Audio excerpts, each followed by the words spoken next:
Hello, hello, hello, and thank you for joining. This is the channel for Amani.Upendo.Wellness.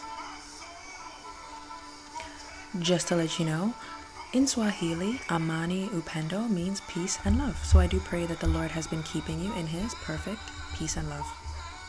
I just wanted to share a quick word, just my thoughts about Christians in prison. Christians in prison. Believe it or not, in today's day and age, Christians are still being afflicted and held up. I know it's something that maybe we look at in, news articles, and we feel like it's kind of like outdated. But to this day, 2022, 2021, there were still Christians that are being, killed even because they're Christians. The only crime that they committed, like Jesus Christ himself, was that they're Christians. They choose to believe in the Bible and in the gospel, right? And I just wanted to point out that, even some of the Christians that are being afflicted, some of these things you can look up yourself. If you look up stories like Asia Bibi, this is a story that I remember hearing about years ago. And lo and behold, I recently even read an article that said that this woman is still in prison. What was her crime? Well, first of all, she's a Christian, like I mentioned, but also the people in her community also accused her because they see Christians as very second class and almost dirty or whatever.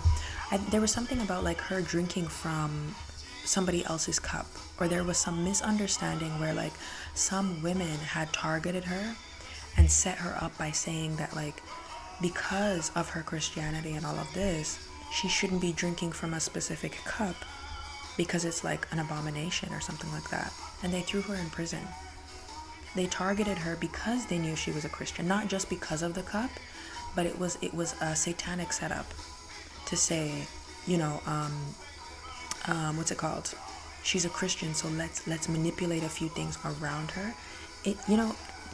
Believe me or not, it's been I think maybe even 10 years or something like that this woman is still a grown woman in prison still.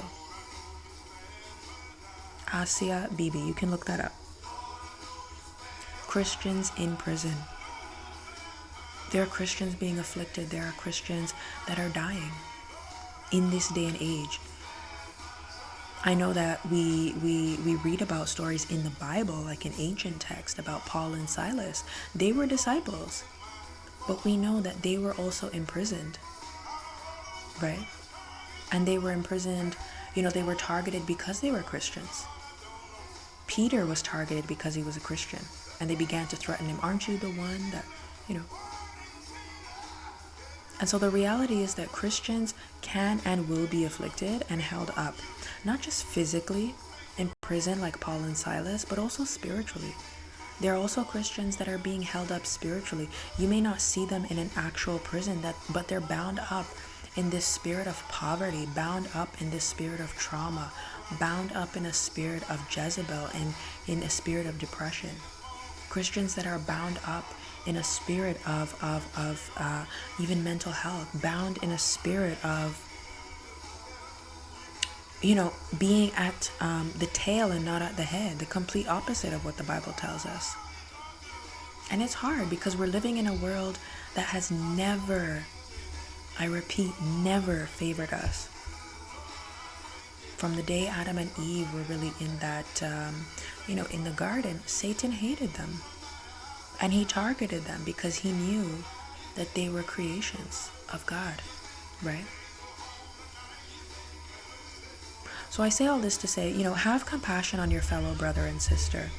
Some things that we can do. It's not as if we're going to be able to fly to these Eastern countries. It's not as if we're going to be able to reach every soul, every Christian soul that's being afflicted. But what we can do is have compassion on your fellow brother and sister. Those that are near to you, those that are close to you. Because, you never know really what they're going through and what battles they face, right? And also because you can be that voice of life to somebody. When Paul and Silas were in that prison cell, in spite of what they were going through, They ended up saving the prison warden's soul and the souls of his family members. That man became convicted because of the miracle that he saw that day. Right? Have compassion on your fellow brother and sister. Pray for them. Advocate on their behalf. Because they may just be one prayer away or intercession away from deliverance. As I mentioned, it's not just physical prisons that everybody's bound up in, There are also, spiritual prisons. When you see your brothers and sisters struggling, as I'm also doing myself, right?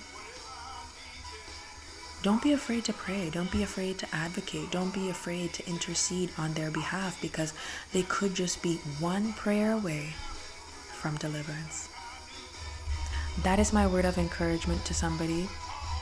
I do pray that it's a blessing, and I pray that in the upcoming week that you do find somebody, or find a moment in your day, in your week, to really just extend a prayer and intercession on behalf of somebody else. Because with Paul and Silas, they had to do that for themselves. They started to pray, even though they should have been crying because they were just beaten, crying because they were in prison. They prayed, right? And I believe that it was them where the other Christians began to pray on their behalf, or maybe that was someone else. But regardless, we know that when we pray together and when we have people interceding on our behalf, where two or more are gathered, right? God hears us and He begins to work. Start today. Be a blessing in somebody's life, because they're one prayer away from deliverance. All right? I thank you for listening. I encourage you to really check out my playlist there, Vibe With Me. It's a playlist of, different music there, Christian hip hop, a lot of great artists there. Check it out. Share it with somebody. I pray that it will be a blessing to them. Follow me on Instagram. Why not? Amani.Upendo.Wellness. Let's stay connected. As like-minded Christians, we're on this journey to total wellness together. Thank you so much for listening, and I pray that you stay blessed.